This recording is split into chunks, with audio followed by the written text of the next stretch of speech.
আমরা তো কত কিছুই রান্না করি, কত কিছুই খাই, বাট এই মাংস ভর্তার রেসিপিটা হয়তো অনেকেই জানে না, অনেকেই এটা কোনোদিন খায়নি। আজকে আমি গরম গরম ভাতের সাথে মাংস ভর্তা করলাম, তাই ভাবলাম তোমাদের সাথেও শেয়ার করি আমি এই মাংস ভর্তাটা কিভাবে করতেছি, তোমাদেরকেও একটু দেখাই। জাস্ট এই 2-3 টুকরা চিকেনের পিস নিলাম, চাইলে গরুর মাংস নেওয়া যাবে, আজকে আমি মুরগির মাংস দিয়ে করতেছি। একটা বড় সাইজের পেঁয়াজ বড় বড় টুকরা করে কেটে নিছি, 2টা রসুন আমি ছিলে নিচ্ছি। এই মাংস ভর্তা জিনিসটা যেমন খেতে মজা, আবার 2-3 টুকরা মাংস দিয়ে 2-3 জন অনায়াসে 1 প্লেট করে ভাত খেয়ে ফেলতে পারবে। তো একটা প্লেটের মধ্যে আমি পেঁয়াজ কুচি করে নিলাম, রসুন গুলো ছিলে নিলাম, দেন নিয়ে নিলাম কাঁচা মরিচ আর শুকনা মরিচ। যা যা লাগবে সবকিছু আমি প্লেটের মধ্যেই নিয়ে নিচ্ছি। একটা আলু আমি নিয়ে নিলাম, আলুটাকে সুন্দরভাবে ছিলে এটাকে চিকন চিকন করে কুচি কুচি করে নিচ্ছি।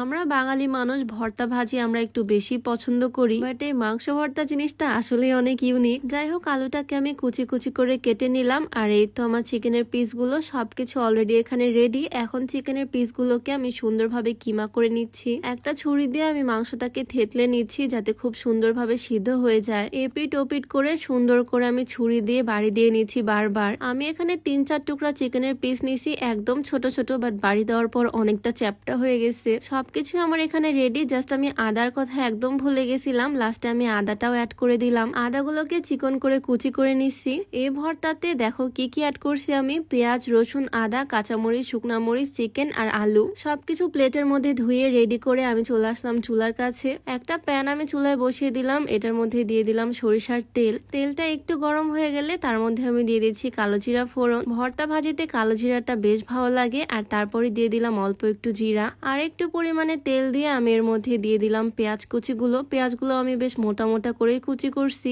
এরপর আমি রসুন, কাঁচামরিচ, আদা সবকিছু একে একে অ্যাড করে দিলাম। এগুলোকে কিছুক্ষণ ধরে একটু রান্না করে নিয়ে তার মধ্যে আমি টুকরো করা আলুগুলো দিয়ে দিলাম। 1 চামচের মতো লবণ দিলাম আর সামান্য পরিমাণে হলুদ অ্যাড করে দিচ্ছি, জাস্ট কালারের জন্য। হলুদটা না দিলেও হবে, বাট হলুদ দিলে দেখতে অনেক সুন্দর লাগে। কড়াইয়ের এক পাশে আমি অল্প একটু তেল দিয়ে শুকনা মরিচগুলো ভেজে নিচ্ছি। শুকনা মরিচটা আমি একটু পরে দিলাম, ভালো করে ভেজে পুরাটার সাথে মিক্স করে নিলাম। আর তারপর দিয়ে দিচ্ছি ওই যে বাড়ি দিয়ে রাখা চিকেন গুলা। সবকিছু একসাথে নাড়াচাড়া করে অল্প একটু পানি দিয়ে এখন ঢাকা দিয়ে রান্না করে নিব। এই সেম প্রসেসে কিন্তু গরুর মাংসের ভর্তাও করা যাবে। আমি আজকে চিকেনের ভর্তা করতেছি, তাই এটাই তোমাদেরকে দেখিয়ে দিলাম। একটু ঠান্ডা করে নিয়ে এটাকে এখন ভালো করে বেটে নিতে হবে। আমি শিলপাটায় বেটে নিচ্ছি, বাটনা পিষনিতেও এটা করা যাবে, বাট আমি শিলপাটাতেই করে নিচ্ছি। সবকিছু খুব ভালোভাবে সিদ্ধ হয়ে গেছে, ভর্তা করতে খুব একটা টাইম লাগবে না, আর একবার করে নিলেই এনাফ। স্মেলটা একদম দারুণ আসছে। সরষের তেলের ফ্লেভারটা আরেকটু স্ট্রং করার জন্য আমি ওপর থেকে তেল ছড়িয়ে দিচ্ছি।